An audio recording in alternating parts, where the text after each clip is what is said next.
कौन कौन से इंजन में आप ये तरीका आजमा सकते हैं, तो ये सब मैं आपको बताऊंगा इस वीडियो में।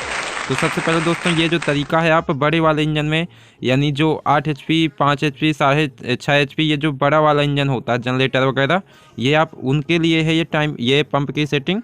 और जो कॉमेट है उनके लिए नहीं है, कॉमेट की अलग से होती है, उसका भी वीडियो मेरे चैनल पे है, तो आप उसमें जाके देख सकते हैं। तो सबसे पहले क्या है कि हमें ये सेट क्यों करना पड़ता है और कम ज़्यादा क्यों करनी होती है। तो सबसे पहले क्या करना होता है कि जैसे मान लो पंप हमारा जब काफ़ी पुराना हो जाता है, तो हमें जो पंप की ठोकर है वो हल्का बढ़ा देने से ताकत पंप की थोड़ा सा ज़्यादा बढ़ जाती है, तो तेल की सप्लाई ज़्यादा हो जाती है। और जब पूरा प्लंजर हम नया डालते हैं तो फिर ठोकर पहले जैसे कर देते हैं। पर सवाल ये है कि पहले जैसी ठोकर होती कैसी है, यानी मान लो सपोज कि आपको पता ही नहीं कि ठोकर रखनी कितनी है और उसके बाद कम ज़्यादा होती है। पहले तो एक तरीका होता है बिल्कुल फिट, यानी परफेक्ट सेटिंग जिसे बोलते हैं, और इसके बाद कम ज़्यादा वो अलग बात हो गई है। तो कम ज़्यादा करना मैं इसी में आपको बताता हूँ। कम ज़्यादा करने से ठोकर तेल की सप्लाई ज़्यादा होती है, पर बहुत ज़्यादा नहीं करनी, बहुत ज़्यादा से इंजन स्टार्ट नहीं होता।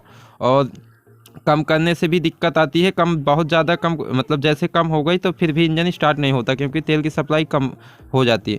तो अब दोस्तों मैं आपको बताऊंगा कि ये जो एग्जैक्टली होती ठोकर है वो कितनी होती है। तो सबसे पहले देखिए, आप पंप को हाथ में ले लीजिए और जैसे ही ठोकर आप ये जो पुश रॉड ये जो रॉड होती है ना पंप को उठाने वाली, ये जब नीचे चली जाए, ये जब पूरी नीचे जैसे आप पहिया घुमा दोगे तो ये नीचे चली जाएगी। इस चीज़ का आपको हमेशा ध्यान देना है, ये जो रॉड है नीचे चली जाए, इसके बाद आपको सेट करना है टाइमिंग। वो अब क्या करना है, जैसे आप पंप को दबाओगे, जैसे हम दबाते हैं जैसे पंप को, तो पंप के जो अंदर स्प्रिंग होती है, तो वो स्प्रिंग एक वाशर इतनी दबनी चाहिए। अभी इस फिलहाल जो हम जैसे दबा रहे हैं तो लगभग 3 सिम इतना है, तो हमें क्या करना है कि 2 सिम इसमें और डाल देनी है।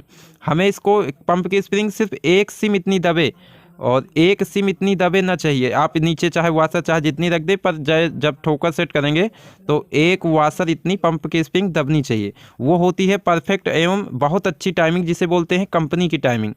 तो आप इस चीज़ को आप समझ गए होंगे। तो वीडियो अच्छा लगा हो तो लाइक ज़रूर कर देना दोस्तों।